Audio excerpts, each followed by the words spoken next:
Oilers, you got a great offense with Connor McDavid. So I have them sweeping them. Yeah, well, I don't think you heard my point. The San Francisco Giants have 3 more in the 2010s than the Rangers have in their entire history. So, yeah. It's hard to get back and to get back-to-back wins. And I don't see the Lightning doing it here, so I have them losing to the Hurricanes in 6. We don't talk about the 2010s because the 2010s had the Astros. And if the Astros didn't happen, the Yankees would have won in 2017. He was close to Frank Reich, and they want Frank Reich back, so that's what they got. It's their discount Frank Reich. Kaprizov and the rest of this crew. Jordan Greenway, who doesn't get enough props. He definitely is somebody who needs to be mentioned more. Hi, this is Julie Dobbs. You're listening to Outsiders Opinions with Kevin and Austin. What's up, y'all? Welcome to our MLB Opinions of the Week. I'm Kevin, and I'm joined by the man where we're talking about the Rangers, talked about the Yankees after the series, and the Yankees salvage one. And then it really hasn't been a good stretch for the Rangers lately after the trade deadline, as they were about 1.5 games back from the wild card, and now they are currently 5.5 games back, even though they did pick up a win against the Blue Jays, but the Blue Jays won 2-1 that series 2-1. And yes, the Rangers are still 5.5 games back, but Austin, there is some hope for me. However, it is a long shot. Yeah, they bought in during the trade deadline, and that is risky when something like this happens, right? Because you trade away prospects, you trade away other players that are going to be on the team for a longer tenure for immediate success, and they have not found that. What do you think the biggest problem has been since the trade deadline? Since the trade deadline, their offense went cold. Do you think it's fixable? I don't know, because that's the whole thing has just been their offense, which at the beginning of the season, everyone's like, their offense is going to be amazing. And there have been moments, but it hasn't worked. And then if you talk about the trade deadline acquisitions, Kelly wasn't bad, but it's more been Phil Maton and Dally Coulomb. Maton lost the Diamondbacks game. Like it was like the final out and someone hit a homer. And he like walked people. It was bad.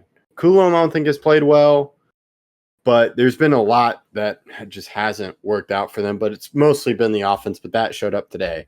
And while I see there's hope because they won against the Blue Jays, and the two teams in front of them, Kansas City Royals, Guardians, are ahead of the Rangers by 1.5 games, because the Royals are at 4 games back. Cleveland is 3.5 games back. The Rangers all have the next 2 series are against the good Guardians and Royals. So Texas is traveling to Kansas City for a 4-game series and then faces the Guardians for a 3-game series at home. So it puts a lot of pressure. Like, it's impossible to sweep them, but you have to win both those series so you can climb back into the wild card race. But even then, it's still going to be tough because the Yankees are, because you got to have someone fall out of the wild card race. That's true. And the Yankees are currently the last place team in the wild card, so they need the Yankees or one of those other teams that are just above them. Seattle, or who's the other team that's in? Seattle. Boston. That's right, Boston. So one of those teams that have to get cold.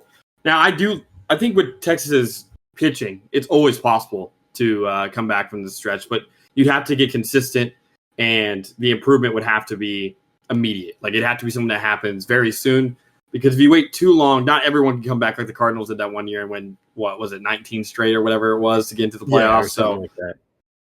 Not every team can go through that. So if they want to make a change and actually reap the benefits of that change, they're going to have to do something soon. Yeah, and it's something to where, like, is this finally going to turn around? Like, they scored 10 runs against the Blue Jays, but there have been games where they go off for 11 runs and then they're struggling to get above 2 runs in a game. So they just need an average offense. And with this pitching, it's amazing. They can do it. And that, to me, is what gives hope for me if they make it to the playoffs. Because you added Merrill Kelly, you have Jacob deGrom, you have Nathan Eovaldi. That is a strong 3. Then you can maybe Jack Leiter does some pitching, but you really just ride Jacob deGrom, Nathan Eovaldi, Merrill Kelly, because they've all. I don't think deGrom has shown postseason dominance, right? That's kind of. I mean, been he a knock has. against him. He has, because back with the Mets, he did go through some postseason stretches, but he definitely doesn't have the experience as some of the other guys. So it's been a while since he's been in the playoffs and actually competing.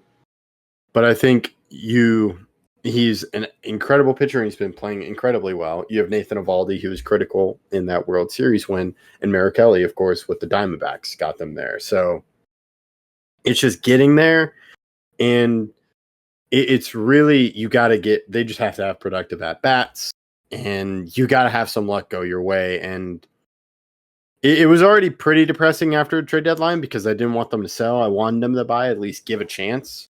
And they did, and then, of course, it didn't work out. But maybe they can salvage it and get close to the wild card race if they do well against the Royals and Guardians, because they're right above them. That's true. And I